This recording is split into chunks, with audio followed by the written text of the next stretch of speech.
Hi, the poem we're going to look at today is Dulce e Decorum Est by Wilfred Owen.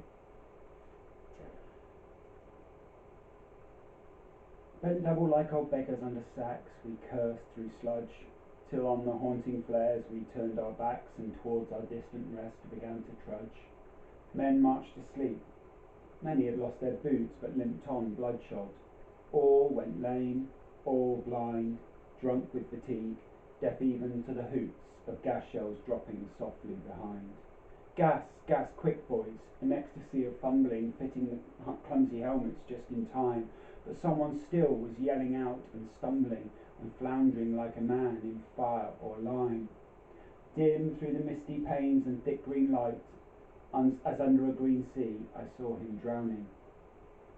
In all my dreams before my helpless sight, he plunges at me, guttering, choking, drowning. If in some smothering dreams you too could pace behind the wagon that we flung him in, and see the white eyes writhing in his face, his hanging face like a devil sick of sin. If you could hear at every jolt the blood come gurgling from the froth-corrupted lungs, obscene as cancer, bitter as the cud of vile incurable sores on innocent tongues, my friend, you would not tell with such high zest to children ardent for some desperate glory that old lie, Dulce e Decorum Est, pro patria mori. So a very different poem than The Soldier. As I said before, if you studied this poem previously, please stop the video now and see if you can answer as many of these questions as you can without any reference to your notes. Try and fill in as many gaps as you possibly can. If you've not studied the poem before, pause the video and lay out your notes on the format on my next slide. So pause it now and lay out your notes like this.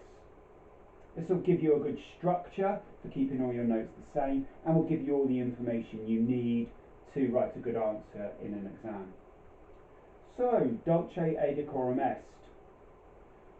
It was written in 1916, so just 2 years after The Soldier, right in the middle of World War I. Written after 2 years of trench warfare and millions of deaths on the Western Front through Belgium and France.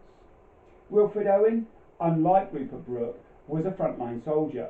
Wilfred Owen was an officer. He led his men into battle on numerous occasions. Famously and tragically, Owen died just a week before the end of World War I in 1918.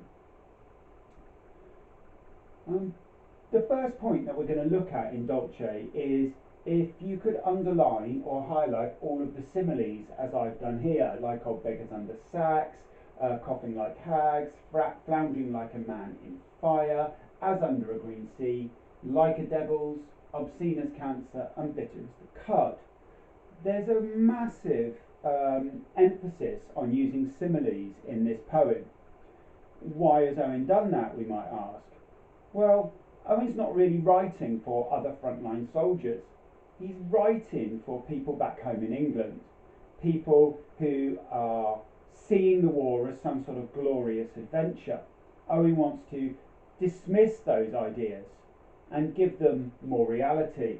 So we've got here the use of similes to give civilians, or we might say non-combatants, a realistic and relatable image of war. Why similes? Well, we can all relate to these. You or I have probably never been in a gas attack, so we don't really have any comprehension of what being gassed is like or what someone being gassed looks like. But like a man in fire gives us a really good idea of the image of this man suffering with a gas attack. I've certainly never been in fire, but I have burnt myself and have some comprehension about the sort of pain involved. In particular, I think that it's interesting that old beggars, and if I was writing about this in an exam, I'd focus on this word here, these words here. The average age of a soldier in World War I was 24, and yet these men look like old beggars. The war has stolen their youth from them. They're no longer young, but old, and probably ragged as well, with the idea of beggars. malnourished, underfed, dirty, their clothes in disarray. So your first language point, the use of similes to give civilians a realistic and relatable image. Your second language point just leaps off the page really. I haven't highlighted everything here, but look at this language about injury or death and disability. We've got knock-kneed. We could have taken coughing like hags. We could have taken bent double as if the men are crippled, limped, bloodshot, lame, blind, drunk with fatigue, deaf, stumbling, drowning, guttering, choking, drowning, smothering, dreams, eyes writhing in his face, blood, gargling, froth-corrupted lungs. It goes on. It just so much of this horrific imagery of death and disability, very, very graphic. Nothing's hidden here. This is for Owen to give the reader a true picture of what war is like. If it were me, again, writing about this in the exam, I would definitely focus on these two words here, all and all. Very little words, but incredibly powerful in this sense. Owen's clearly showing us that nobody escapes the suffering. War affects everybody. There's not a soldier who comes through it undamaged. Really, really interesting point for you to make in your essay. Try and remember that and focus on the word all. So, language point 3.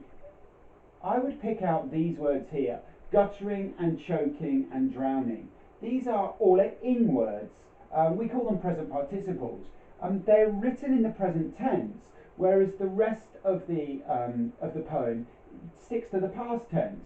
We cursed, past tense here, turned, began, marched, all of these past tense words. And yet here Owen switches to this present participles, moving the poem into the present tense.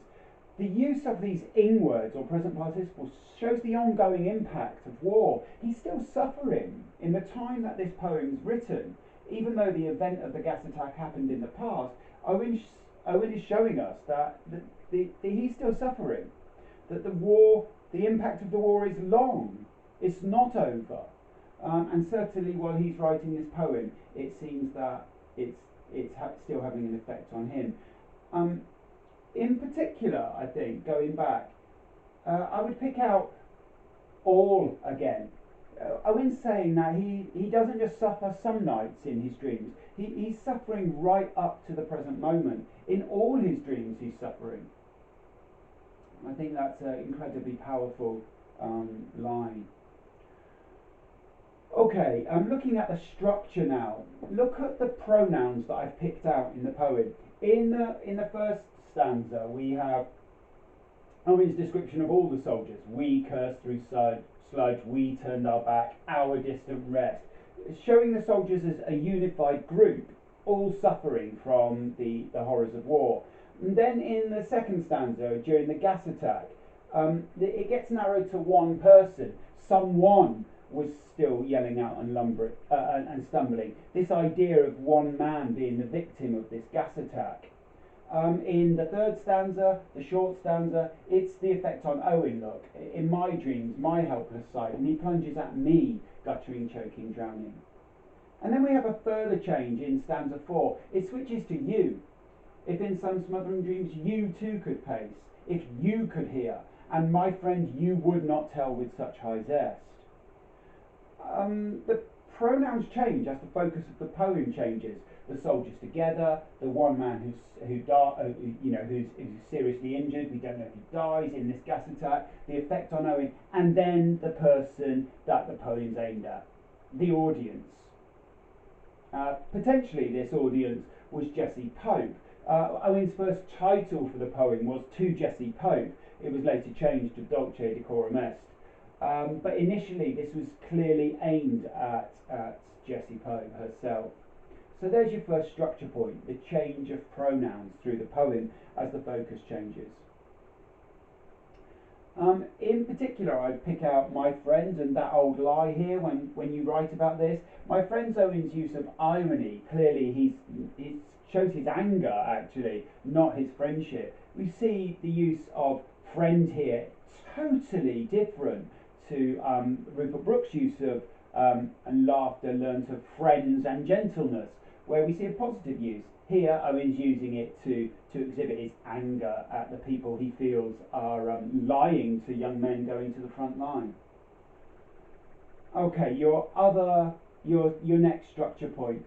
This stanza 3, very short. We've already talked about the way that it's Owen discussing the impact on himself. But here we have him writing about the men, the individual man, and the people he wants to blame, really.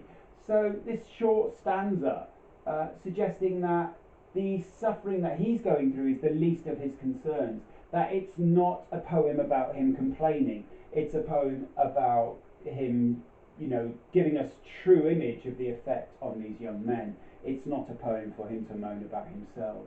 So stanza 3, pick that one out. Short stanza, sees himself as less important. And again, we've picked out this idea of all. Remember that what Owen's talking about here was called shell shock at the time. Now we call it post-traumatic stress disorder, or PTSD for short. So the Latin translation, Dulce e decorum est pro patria mori, means it's sweet and fitting to die for your country.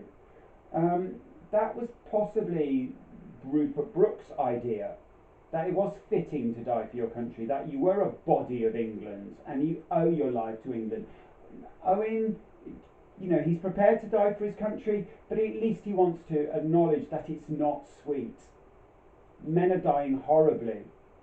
It's not movie style death here. It's someone coughing the blood out of their lungs and dying in the most horrific ways. But please don't see Wilfred Owen as an anti-war poet. He's definitely not an anti-war poet. Owen is angry about the propaganda from writers like Jessie Pope, who glorify and sort of celebrate the war in a way. And Owen wants young men to be told the truth as they go to the front line. I would say that this poem is angry and is a demand for honesty. The effect on the reader is quite clear. We're given a realistic and graphic image of war. There can be few poems to match this for its brutality. Owen hides nothing from the reader. Obscene as cancer, bitter as the cud. The blood come gargling from the froth-corrupted lungs. These are violent images to shock the reader, shock us into realising how horrific the war is. This is about as far removed from Rupert Brooke's poem as you could possibly get. But as I've said before, I would shy away from seeing one as pro-war and one as anti-war. The poems are a lot more subtle than that. Finally, I'd just like to suggest that tomorrow, perhaps you could write out these titles again and test yourself without reference to your notes. This will help you begin